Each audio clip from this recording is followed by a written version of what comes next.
Otto Warbird và khí đạo Himalaya. Tập 1. Người đàn ông và ngọn lửa. Xin chào bạn. Hôm nay, tôi muốn kể cho bạn nghe một câu chuyện.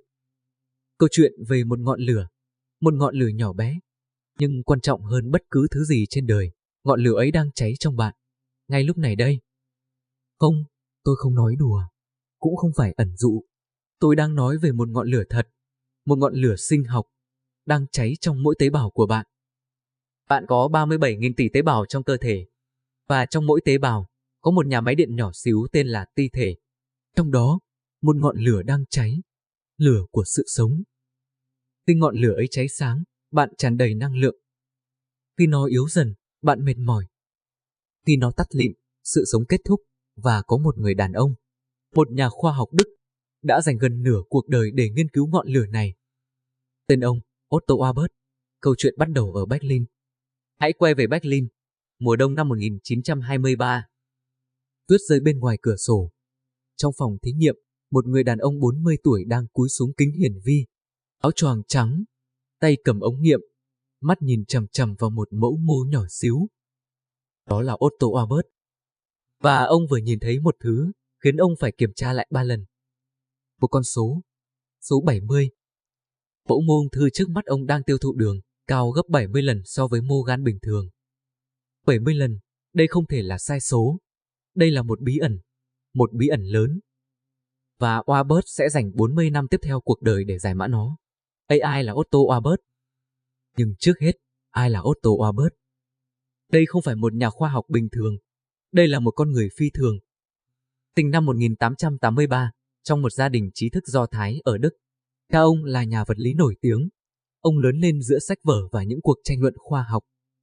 2 bằng tiến sĩ, một trong hóa học, một trong y học. Đã xuất sắc, nhưng với Warbird, đó mới chỉ là khởi đầu. Và rồi có một thứ khiến ông trở nên huyền thoại hơn. Một lá thư, tháng 3 năm 1918, chiến tranh thế giới thứ nhất. Warbird đang trên mặt trận, một sĩ quan kỵ binh, cưỡi ngựa giữa làn đạn. Và Albert Einstein, chính Albert Einstein, viết cho ông một lá thư. Thưa Warbird, xin ông hãy rời khỏi mặt trận. Ông quá quý giá với khoa học. Bạn nghe rõ chứ? Einstein, người vừa công bố thuyết tương đối, đang cầu xin Warbird rời chiến trường, vì khoa học cần ông. Warbird nghe lời, ông trở về Berlin. Và quyết định ấy thay đổi lịch sử y học, nhưng câu chuyện còn kỳ lạ hơn thế. Năm 1933, Hitler lên nắm quyền. Warbird, một người có nguồn gốc Do Thái, đáng lẽ phải chạy trốn. Hàng nghìn nhà khoa học Do Thái đã bỏ nước ra đi. Nhưng Warbird, ông ở lại, ngay giữa Berlin, tiếp tục nghiên cứu. Và một cách kỳ diệu, ông sống sót qua cả thời Nazi và Thế chiến thứ hai. Tại sao? Không ai biết chắc. Có lời đồn rằng Hitler sợ ung thư, mẹ ông mất vì bệnh này, và Hitler tin rằng Warbird có thể tìm ra cách chữa. Có thể vì thế mà Warbird được bảo vệ. Sự thật, chúng ta không biết. Nhưng kết quả là Warbird sống đến 87 tuổi, qua đời năm 1970, để lại một di sản khoa học khổng lồ. Và trong đó có một phát hiện mang tên ông, Warbird Effect, phát hiện gây sốc. Giờ thì hãy quay lại phòng thí nghiệm năm 1923. Warbird đang tự hỏi, tế bào ung thư có thở khác với tế bào bình thường không? Nghe có vẻ kỳ lạ phải không? Tế bào thở. Nhưng đúng vậy, tế bào cần oxy. Chúng hít vào oxy, thở ra carbon dioxide, giống như chúng ta, chỉ là ở quy mô rất nhỏ. Vậy Warbird làm gì? Ông lấy nhiều loại mô khác nhau, gan bình thường, thận bình thường, tim bình thường, và mô ung thư. Ông đo 3 thứ. 1. Lượng oxy chúng tiêu thụ. 2. Lượng đường chúng ăn.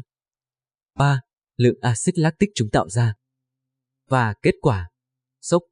Mô ung thư tiêu thụ đường cao gấp 70 lần. Và tạo ra axit lactic cũng cao gấp 70 lần. Nhưng đây mới là điều kỳ lạ. Mô ung thư tạo ra axit lactic ngay cả khi có đủ oxy. Để bạn hiểu tại sao điều này kỳ lạ, tôi phải giải thích chút về sinh học. Bình thường, khi tế bào có đủ oxy, chúng sẽ dùng oxy để đốt đường, tạo năng lượng. Cách này hiệu quả, giống như một nhà máy điện hiện đại. Nhưng khi thiếu oxy, tế bào buộc phải lên men đường, tạo ra axit lactic. Cách này kém hiệu quả, giống như đốt than trong lò cổ. Theo lý thuyết của Louis Pasteur, nhà khoa học vĩ đại người Pháp, tế bào chỉ lên men khi thiếu oxy. Khi có oxy, chúng phải thở bằng oxy. Nhưng tế bào ung thư, chúng phá luật. Chúng lên men ngay cả khi có đủ oxy. Albert gọi đây là lên men hiếu khí. Nghe mâu thuẫn phải không? Nhưng đó chính là điều đang xảy ra, và Albert tự hỏi, tại sao? Giả thuyết táo bạo. Albert đưa ra một giả thuyết táo bạo. Một giả thuyết sẽ gây tranh cãi suốt gần một thế kỷ. Ông nói, ung thư bắt nguồn từ sự hư hỏng của quá trình hô hấp tế bào. Ông lập luận như thế này. Bước 1. Tế bào bình thường thở bằng oxy trong ti thể, nhà máy điện của tế bào. Hiệu quả: tạo nhiều năng lượng. Bước 2. Nếu ti thể bị hư hại do thiếu oxy kéo dài, do chất độc, do bất kỳ lý do gì, tế bào mất khả năng thở bình thường. Bước 3. Để sinh tồn, tế bào buộc phải chuyển sang lên men. Kém hiệu quả, nhưng ít nhất nó cho phép tế bào sống. Bước 4. Một khi tế bào đã chuyển sang lên men, nó không thể quay lại. Và đây chính là bước đầu của ung thư. Tế bào bắt đầu phân chia không kiểm soát. Khối u hình thành, nói cách khác, ung thư không phải do đột biến gen, mà do ti thể hỏng, do thiếu oxy. Đây là một tuyên bố lớn, một tuyên bố sẽ làm rung chuyển giới y học. Và năm 1931, Albert được trao giải Nobel và sứ mệnh. Năm 1931, Stockholm, Thụy Điển. Albert đứng trên bục nhận giải Nobel y học. Không phải cho giả thuyết về ung thư, chưa, mà cho công trình về enzyme hô hấp tế bào. Ông đã chứng minh cách tế bào sử dụng oxy để tạo năng lượng. Nhưng trong lòng, Albert có một sứ mệnh lớn hơn. Ông muốn chứng minh ung thư có thể phòng ngừa bằng cách giữ cho tế bào có đủ oxy. Và ông sống theo triết lý đó. Albert có ám ảnh ung thư. Ông sợ bệnh này. Vì thế, ông sống cực kỳ kỷ luật. Tự trồng rau sạch trong vườn, lấy nước từ giếng không ô nhiễm, làm bánh mì từ lúa mì không xử lý hóa chất, tránh xa mọi độc tố có thể làm hại ti thể. Ông tin rằng 80% ung thư có thể tránh được nếu giữ cho ti thể khỏe mạnh, nếu đảm bảo tế bào luôn có đủ oxy. Và ông dành 40 năm tiếp theo để nghiên cứu điều này. Năm 1966, ông 83 tuổi, ông đứng trước hội nghị các nhà Nobel ở Đức. Bài giảng cuối đời, nguyên nhân chính và cách phòng ngừa ung thư. Ông khẳng định giữ cho tế bào đủ oxy, ăn thực phẩm tự nhiên, tránh độc tố. Đó là cách phòng ung thư. 4 năm sau, năm 1970, ông qua đời, hưởng thọ 87 tuổi. Và câu hỏi còn lại, ông đúng hay sai? Albert Effect từ ngày nay. Giờ thì hãy tua nhanh đến thế kỷ 21. Albert đã mất hơn 50 năm. Giả thuyết của ông thì sao? Đây là điều thú vị. Khoa học hiện đại nói, Albert vừa đúng, vừa sai, những gì ông đúng. 1. Albert Effect là có thật. Tế bào ung thư thật sự ăn rất nhiều đường. Nghiên cứu hiện đại xác nhận điều này. 2. Điều này rất quan trọng. Nó là nền tảng của PET scan, công cụ phát hiện ung thư hiện đại. Mỗi năm, hàng triệu ca PET scan được thực hiện trên toàn thế giới. Và tất cả đều dựa trên phát hiện của Albert. 3. Oxy thật sự rất quan trọng cho sức khỏe tế bào. Khi thiếu oxy, tế bào yếu đi, dễ bị tổn thương. Điều này hoàn toàn đúng. 4. Từ năm 2005, nghiên cứu về Albert Effect đã tăng vọt. Các nhà khoa học nhận ra, chuyển hóa năng lượng bất thường thật sự đóng vai trò trong ung thư. Nhiều loại thuốc mới đang được phát triển dựa trên ý tưởng này. Vậy Albert sai ở đâu? Điểm chính, ti thể của tế bào ung thư không bị hỏng. Đây là điều Albert hiểu sai. Với công nghệ hiện đại, chúng ta có thể nhìn vào ti thể của tế bào ung thư, và chúng hoạt động bình thường. Thậm chí, nhiều tế bào ung thư còn cần ti thể hoạt động tốt để sống. Chúng không chỉ lên men, chúng còn thở bằng oxy. Chúng làm cả hai. Vậy tại sao chúng vẫn lên men dù có oxy? Không phải vì ti thể hỏng, mà vì một lý do khác. Đột biến gen, khoa học hiện đại đã xác định ung thư bắt nguồn từ đột biến trong các gen quan trọng. Khi gen này bị đột biến, tế bào mất kiểm soát, nó nhân lên không ngừng.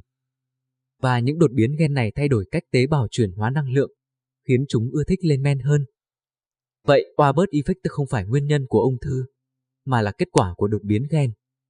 Albert sai về cơ chế, nhưng ông đúng về nguyên tắc, và đây là bài học quan trọng nhất mà Albert để lại. Tế bào cần oxy để sống khỏe. Khi tế bào được nuôi dưỡng đầy đủ oxy, dinh dưỡng tốt, ít độc tố, chúng hoạt động tốt. Khi môi trường xấu, tế bào yếu đi, dễ bị bệnh. Và đây chính là nơi câu chuyện gặp khí đạo Himalaya, núi tuyết và phòng thí nghiệm. Giờ thì hãy rời Berlin. Hãy đến một nơi khác, một nơi xa xôi hơn, lạnh lẽo hơn và cổ xưa hơn nhiều. Dãy Himalaya, núi tuyết, giữa Nepal và Tây Tạng. Hàng nghìn năm trước, khi Albert chưa sinh ra, khi khoa học chưa có kính hiển vi, có những người đã ẩn mình trên những ngọn núi này. Các tu sĩ, các bậc thầy. Họ không có phòng thí nghiệm, không có máy móc, chỉ có cơ thể họ và hơi thở. Và họ phát hiện một điều, có một luồng năng lượng, vô hình, nhưng thật, trải qua không khí, vào cơ thể, nuôi dưỡng từng tế bào. Họ gọi nó là sinh khí. Khi sinh khí đầy đủ, cơ thể khỏe mạnh. Khi thiếu sinh khí, cơ thể yếu đi, bệnh tật xuất hiện. Và cách tốt nhất để đưa sinh khí vào cơ thể, thở sâu. Bạn có thấy điều kỳ lạ không? Albert ở Berlin nói, tế bào cần oxy. Các bậc thầy Himalaya nói, cơ thể cần sinh khí. Hai nơi khác nhau, hai ngôn ngữ khác nhau, nhưng cùng một sự thật. Và đây là điều tôi sẽ kể cho bạn trong tập tiếp theo. Kết tập 1.